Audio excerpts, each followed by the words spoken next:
Well, hello, Ohio.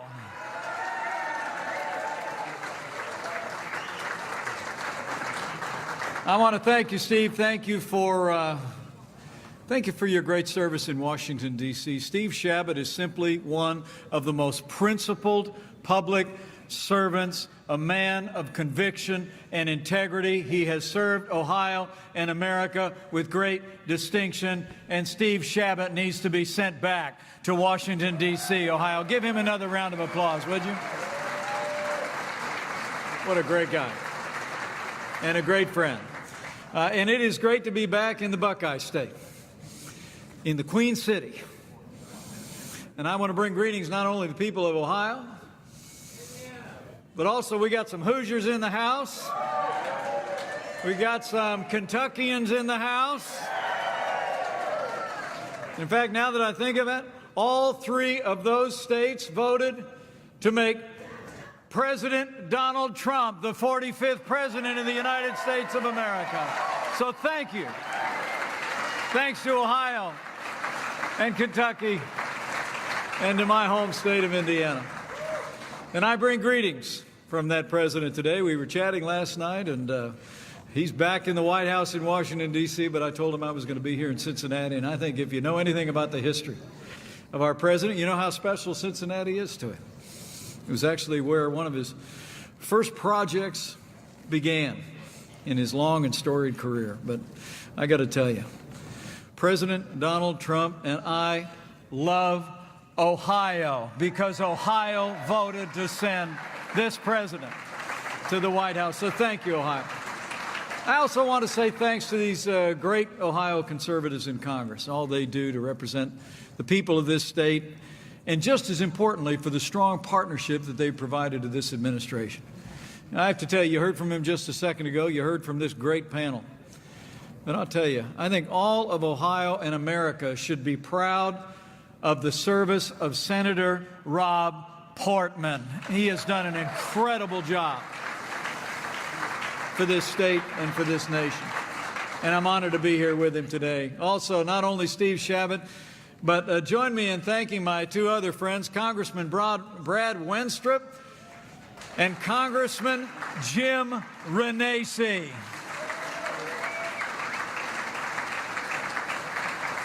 These are outstanding leaders. I'll have more to say about them in a minute, but I'm really grateful that they're here. And also grateful to our host today who brought us all together for this event. Let's hear it for America First Policies. It's been organizing these events all over America, so we can talk about these tax cuts. Talk about these tax cuts that have this economy moving.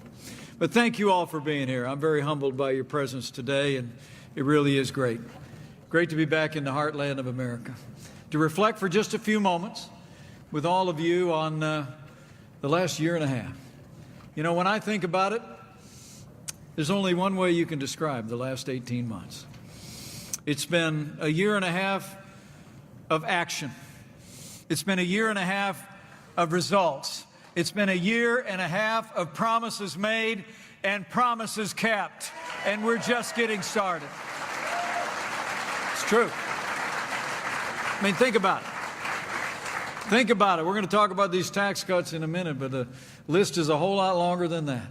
This president promised to make the strongest military in the history of the world stronger still, and earlier this year, President Trump signed one of the largest increases in our national defense since the days of Ronald Reagan.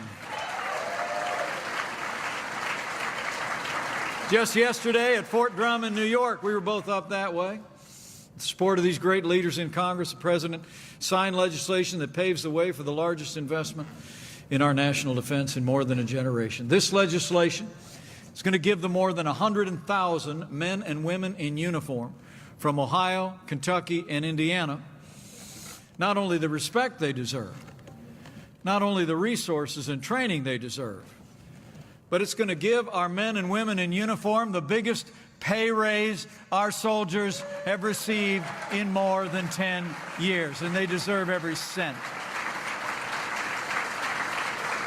The bill the president signed yesterday also fortify America's industrial base. You know, the president said it at Fort Drum yesterday. We invest in our national defense to keep our nation safe. secure, to provide for the common defense. But the truth of the matter is that the resources that we provide our soldiers are made right here in the USA. And thanks to this new legislation, we're going to be investing in ways that will not only create a more secure America, but will support American prosperity. In fact, this legislation invests about $1.5 billion to upgrade 131 M1 Abrams tanks for the United States Army. And if you didn't know about it, those upgraded tanks are going to be rolling off the production line right here in the Buckeye State. A safer America and a more prosperous Ohio. In fact, in the same legislation, the President articulated a vision to ensure continued American dominance, not just on land, sea, and air, but also in the new frontier of outer space. And we are already taking steps to establish the 6th branch of our armed forces, the United States Space Force. So, we've been keeping our promise to rebuild our military, restore the arsenal of democracy, to give our soldiers, sailors, airmen, Marines, and Coast Guard the resources and training they need to accomplish their mission and come home safe. It's the first priority of your national government, is to provide for the common defense. And I'll tell you what, this President's strength and his heart were on display. Just most notably a couple short weeks ago, and many of you saw it. It was in June at a historic summit. President Trump sat down for negotiations with the leader of North Korea. And while he secured a commitment for the complete denuclearization of the Korean Peninsula, President Donald Trump also had our missing fallen on his heart. And he secured a commitment for the return of the remains of all the MIA service members from the Korean War. Thanks to President Donald Trump, our boys are coming home.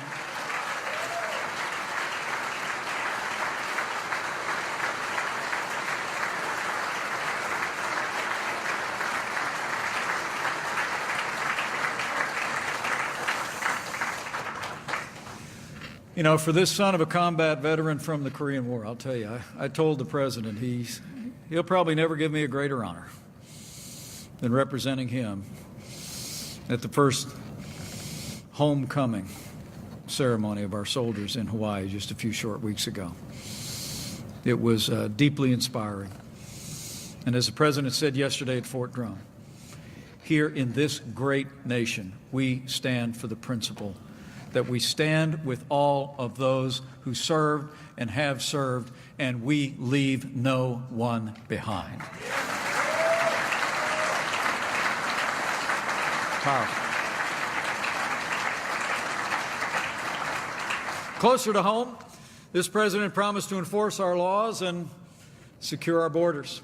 From the first day of this administration, I'm proud to say we've been giving law enforcement the resources and the respect they deserve. You know, the truth of the matter is there's a lot of members of law enforcement who are in the room today. And if you haven't noticed, the last couple of years have been pretty challenging on the men and women who serve on the thin blue line.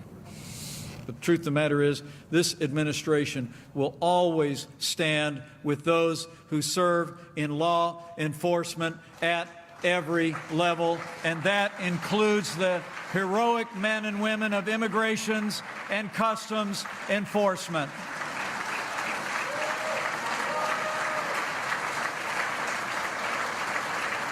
It's true. I mean, the men and women of ICE, you should know, go to work every day to keep our families and our country safe. And while there's some leading liberals around the country who are actually calling to abolish this agency, I want to say to you, the courageous men and women of ICE deserve the support of every American, and they will always have the support of the Trump administration. I promise you that. Under this president, we will never abolish ICE.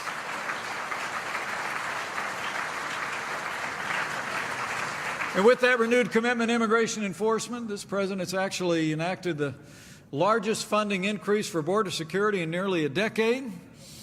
And we've already started to build that wall. on the southern border of the United States, and we're going to build it all. This president also promised to appoint strong conservatives to our federal courts at every level. And last month, President Trump set a record for the most Court of Appeals judges confirmed in the first 2 years of any administration in American history, and they are conservatives all. And that doesn't even include Justice Neil Gorsuch or the next great justice to the Supreme Court of the United States, Judge Brett Kavanaugh.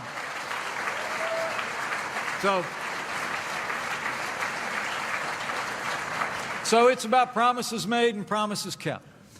But what brings us here today is that this president kept our promise to get this economy moving again. From the first day of this administration, we've been working to unleash the full potential of the American economy. I mean, think about it. For the last 16 years, the most powerful economy in the history of the world grew on an average of about 2%. It's just incredible. But just in case you haven't noticed, since President Trump took office, confidence is back. Jobs are coming back. In a word, America is back, and we're just getting started. And it didn't just happen. It didn't just happen. We promised to roll back the heavy hand of government, and this president signed more laws repealing federal red tape already than any president in American history. We promised to unleash American energy. We approved the Keystone and Dakota pipelines right out of the gate. We rolled back the Clean Power Plan that was pressing down on the utility rates of people across the heartland. And President Trump put America first when he withdrew the United States of America from the job-killing Paris Climate Accord.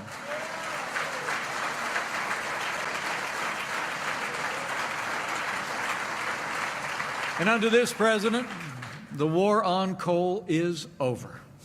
We also promised along the way to confront countries that, quite frankly, have been taking advantage of America on trade for far too long. And since the outset of this administration, this president has taken decisive action to defend our steel and aluminum industries, the backbone of our economy and our security. We promised to deliver for America's farmers, just like they deliver for us every day. As we speak, we're working with these very same members of Congress to pass a multi-year farm bill that will provide rural America and all of our farmers with the long-term certainty they need to prosper and thrive. And being from the Hoosier State, I know just how important agriculture is all across the heartland. Now, let me say to all of you who work on the farm or near the farm, we understand that there's some concern among farmers about trade. But the truth is, our farmers haven't been treated fairly by our trading partners in the past. They're not being treated fairly by most countries right now. Too many countries, frankly, have closed the door to American goods, not just what we make, but what we grow. And rather than change their behavior, foreign nations are now targeting our farmers as never before. Well, let me make you a promise. Our administration is going to fight every day for new and better trade deals that are free and fair and reciprocal and are a win for American workers in the city and on the farm. We're going to do it.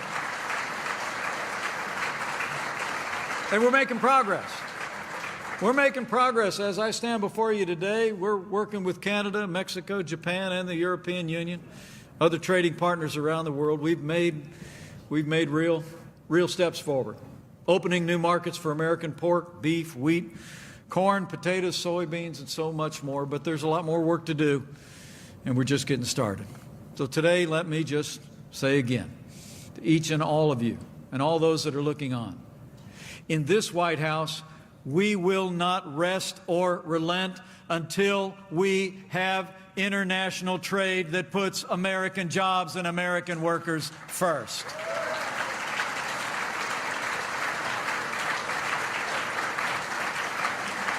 That's all part of it. That's all what's contributing to this growing economy. But the last promise kept is the one I wanted to emphasize today and talk to you all about particularly. It's what the panel talked about today. This president promised to cut taxes. When we were campaigning through Ohio, All across this state, we promised to cut taxes across the board for working families, for businesses, for family farms. And right before Christmas, with the strong support of these very same conservative leaders in the Congress, we enacted the largest tax cuts and tax reform in American history. That's promises made and promises kept. I mean, we cut taxes for working families. The typical family of four in the Cincinnati area, I'm told, will save more than $2,500 a year on their taxes when all these tax cuts take effect. We cut taxes for businesses, large and small, so that businesses in Ohio and Kentucky and Indiana can compete and win against businesses anywhere in the world. We're competitive again. We repealed the death tax for nearly every American farmer so the family farm can stay right where it belongs. And when we cut taxes, in case you didn't notice, we cut out the core of Obamacare. The individual mandate is gone. It's off the books.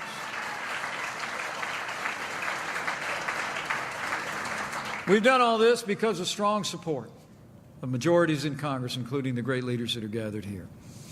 But the people of Ohio deserve to know, quite frankly, we've done it all in the face of unprecedented obstruction and opposition by liberals in Washington, D.C. The truth is, everything I just recited to you, everything we've done to get this economy moving again, we've done despite the consistent opposition of Chuck Schumer and Ohio Senator Sherrod Brown. It's the truth. I mean, last year, Senator Sherrod Brown said that he wanted, in his words, to, quote, work together to pass tax cuts for working families. But when he actually had the opportunity to vote to cut your taxes, Sherrod Brown voted no. When the time came to cut taxes on Ohio's farmers and manufacturers, Sherrod Brown voted no. And it's not just tax cuts. When the time came to crack down on sanctuary cities, to repeal and replace Obamacare, and even when we had the opportunity to give states like Ohio the authority to defund the largest abortion provider in America, Sherrod Brown voted no every single time. And when it comes to the Supreme Court, Sherrod Brown voted no on Justice Neil Gorsuch. And even though it's been more than a month since the president nominated Judge Kavanaugh to the Supreme Court, Senator Brown still won't say whether he supports our nominee. Now, let me be clear on that point. Judge Brett Kavanaugh is a man of integrity with a proven record of support for limited government, the Second Amendment, and religious liberty, and he deserves the support of every member of the United States Senate. He just does.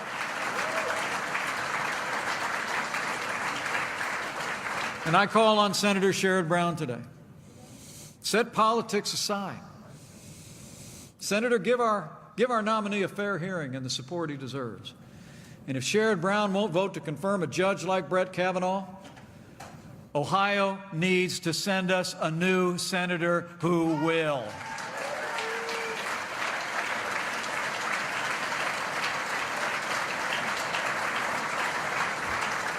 You know, the good news is, despite the opposition of liberals like Sherrod Brown, we've been able to deliver remarkable results.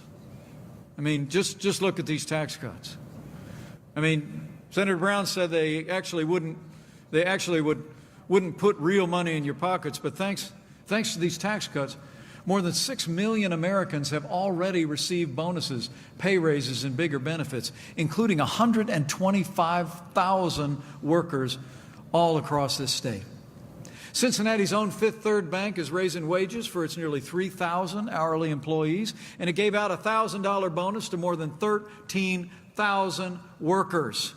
Fiat Chrysler used its tax cut savings to give a $2,000 bonus to more than 5,000 workers in the Buckeye State, and Walmart, AT&T, Wells Fargo, and countless other companies, large and small, are giving bonuses and raises across this area, and that's just the beginning. Because thanks to our tax cuts in the years ahead, we think the average wages of working families in this region is going to rise by more than $4,000 a year. That's real money. in your pockets in Ohio and Kentucky and Indiana. I mean, the truth of the matter is that some of these folks in Washington, D.C. don't really think $1,000 for a working family is much. I don't know if you heard it, but the woman who wants to be Speaker of the House again, Nancy Pelosi. Actually, remember that? Right when we heard that literally companies all across Ohio and all across America were passing out $1,000 bonuses at the end of last year, she said that those bonuses were nothing more than crumbs. Remember hearing that? And frankly, we've heard liberals around the country saying that, echoing that same theme. Well, let me remind you, Karen and I come from what I call the Walmart wing of the West Wing of the White House. Are you with me on that one? Okay, thanks. I mean, we've lived on a budget every day of our lives. 33 years of marriage, we've never not lived on a budget. I mean, we had a saying when our kids were little, $1,000 in my paycheck at the end of the year that we weren't expecting to get. We had a term for that. Christmas. Are you with me? All right? Now, let me say very seriously, though. Any leader who says that $1,000 in the pockets of working families here in Ohio is crumbs is out of touch with the American people and should never lead the American Congress again.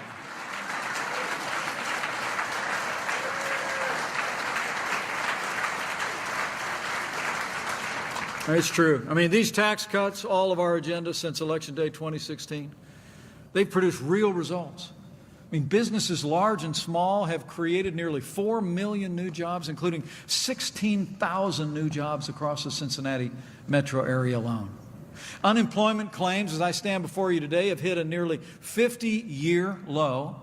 And the President and I couldn't be more proud that we've set a new record, the lowest unemployment rate ever recorded for Hispanic Americans and African Americans in American history. The American dream is working again for every American. It's true. And after 8 years of slow growth under the last administration, when I mentioned the economy grew by less than 2%, I'm sure you saw the headlines a couple weeks ago. We just reached growth of more than 4%. Now, the liberal pundits, I remember in the campaign, I remember they said it couldn't be done. But President Trump just did it. The truth of the matter is we're just getting started. As for all we've accomplished, we have much more work to do in this country. But as we take a moment just to look back and celebrate what we've done, I hope you all know that this president, his vice president, and our entire administration know that what we've done, it's been because of your support. I've heard the president many more times than once. When someone will thank him for what he's done for the country, the president will say, what we've done. And the truth is, it was because of the support of the people of Ohio.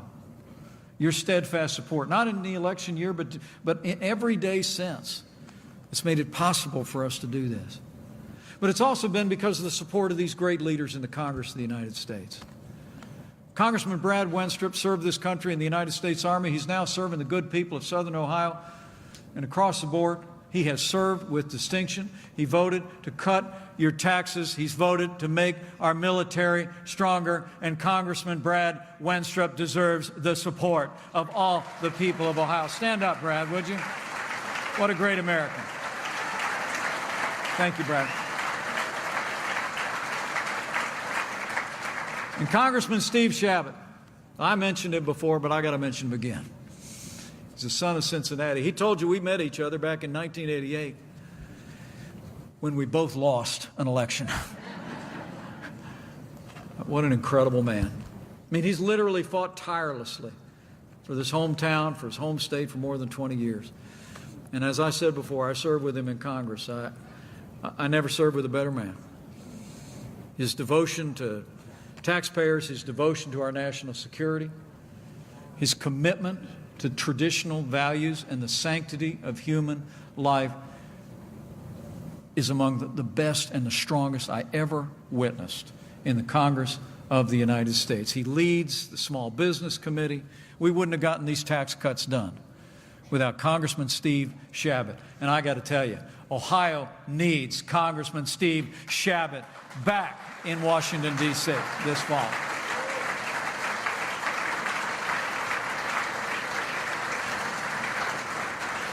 And lastly, let me mention a friend of mine named Jim Renacci. Congressman Jim Renacci and I have got to know each other even before he was elected to the Congress of the United States. I like to say I was for Jim Renacci before it was cool. I really was. I mean, here was someone who had built an incredible business. He'd really lived the American dream. But he felt that calling on his life to give back. He felt a calling on his life to go to Washington, D.C. and fight for other small business owners and other families. And that's exactly what he's done. During the course of the last 18 months alone, in a critical committee on the Congress of the United States, Jim Renacci was there fighting for the kind of tax cuts that would bring real relief to working families and really jumpstart this American economy. And I'll tell you, in particular, the fact that Jim Renacci is a small business owner, he understood that when we cut the business taxes, we couldn't just cut the